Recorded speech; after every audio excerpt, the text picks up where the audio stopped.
நம்மோட தற்போது பாஜகவினுடைய மூத்த தலைவர் திருமிகு தமிழிசை சவுந்தரராஜன் இணைகிறார். அவரோடு பேசலாம். மேம் வணக்கம்.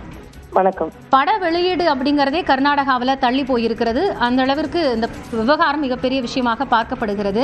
அடிப்படையில் தன்னுடைய கருத்து தான் தவறாக புரிந்து கொள்ளப்பட்டிருக்கு, மொழி சார்ந்து அதை எந்த புண்படுத்தக்கூடிய நோக்கில் நான் அந்த கருத்தை சொல்லலன்னு சொல்லியிருக்கிறாரு. இந்த விவகாரத்தை நீங்க எப்படி பார்க்கறீங்க? இல்ல, இது கமலஹாசன் இந்த நிலையில் இதை பேசுவது தேவையற்றது என்று நான் நினைக்கிறேன். நாட்டில் பல பிரச்சனைகள் ஏற்கனவே நமது பக்கத்து மாநிலத்தில் நம்ம காவேரி பிரச்சனை, முல்லை பெரியார் பிரச்சனை போன்ற பிரச்சனைகளை நாம் சந்தித்துக் கொண்டிருக்கும் பொழுது இரண்டு மாநிலங்களுக்கும் இடையேயான சில கருத்துக்களை சொல்லும் பொழுது நாம் மிக மிக எச்சரிக்கையாக இருக்க வேண்டும்.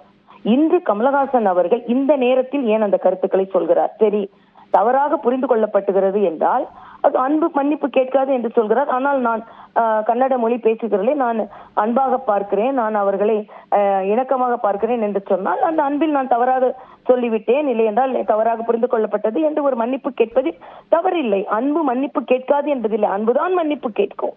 இது உண்மையான அன்பாக இருந்தால் அது மன்னிப்பு கேட்கும். ஏனென்றால் நம்மை அறியாமலேயே நமது வார்த்தைகள் நமது சகோதரத்துவத்தை நிலைநாட்டுவதில் இருந்து பிரித்தாழ்வதும், நம்மை அறியாமலே நம் வார்த்தைகள் சில பேரை காயப்படுத்தி விட்டால், என்னுடைய வார்த்தைகள் காயப்படுத்தி இருந்தால் நான் மன்னிப்பு கோருகிறேன் என்று சொல்வதில் எந்தவித தவறும் இல்லை. அது ஏன் அதை மறுக்கிறார்? இல்லை, என்ன ஈகோன்னு நான் கேட்கிறேன்.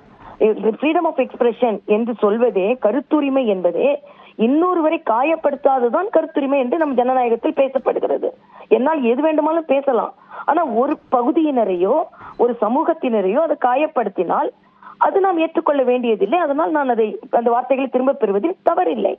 ஆனால் இவ்வளவு நீள கடிதம் எழுதுவதற்கு பதிலாக நான் எல்லாரையும் விரும்புகிறேன், எல்லாம் எனது தவறாக புரிந்து கொள்ளப்பட்டது, ஒருவேளை உங்களை காயப்படுத்தி இருந்தால் மன்னிக்கவும் என்று சொல்வதில் என்ன தவறு இருக்கிறது என்று நான் கேட்கிறேன்.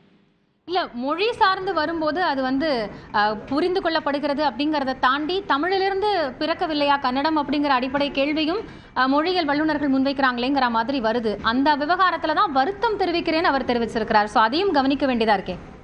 இல்ல, நான் என்ன கேட்கிறேன், இப்போ இது பெரிய ஆராய்ச்சி. நாம எல்லாருமே தமிழ் தொன்மையான மொழி நாமளும் சொல்லிக் கொண்டிருக்கிறோம். மரியாதைக்குரிய பாரத பிரதமர் எப்பொழுதெல்லாம் தமிழை பற்றி பேசுகிறாரோ அப்பொழுதெல்லாம் அவர் தொன்மையான மொழி என்றுதான் பேசி இருக்கிறார்கள். இதுல எந்த மாற்று கருத்தும் இல்லை. கமலஹாசன் போன்றவர்கள் இன்று ஏன் இந்த மொழி பிரச்சனையை கையில் எடுக்கிறார்கள்? இதற்கு முன்னால் இவர்கள் இப்படி பேசி இருக்கிறார்களா? அவர்கள் கன்னடத்தில் நடித்திருக்கிறார்கள். அவர்களுக்கு வியாபாரம் என்று வரும்பொழுது கன்னடத்தில், மலையாளத்தில், தெலுங்கில் எல்லாம் நடித்திருக்கிறார்கள். அப்படியெல்லாம் இப்பொழுது பேசவில்லை. இவர்கள் எந்த கட்சி இப்பொழுது இவர்களுக்கு ராஜ்யசபா சீட் கொடுக்கிறதோ அந்த கட்சி எப்பொழுதுமே மொழியை வைத்து அரசியல் செய்யும் கட்சி. அந்த கட்சியை நாம் மகிழ்விக்கிறோம் அப்படின்ற காலத்துலதான் இந்த காலத்துல இப்படிப்பட்ட பேச்சுக்கள் எல்லாம் வருகிறது.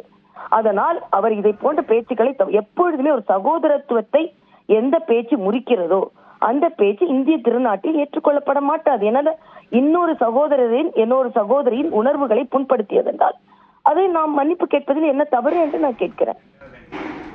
இதில் நான் பேசியது தவறு என்றோ இல்லை என்றால் மொழி ஆராய்ச்சி நான் இந்த மொழியை பற்றி பேசவே இல்லை.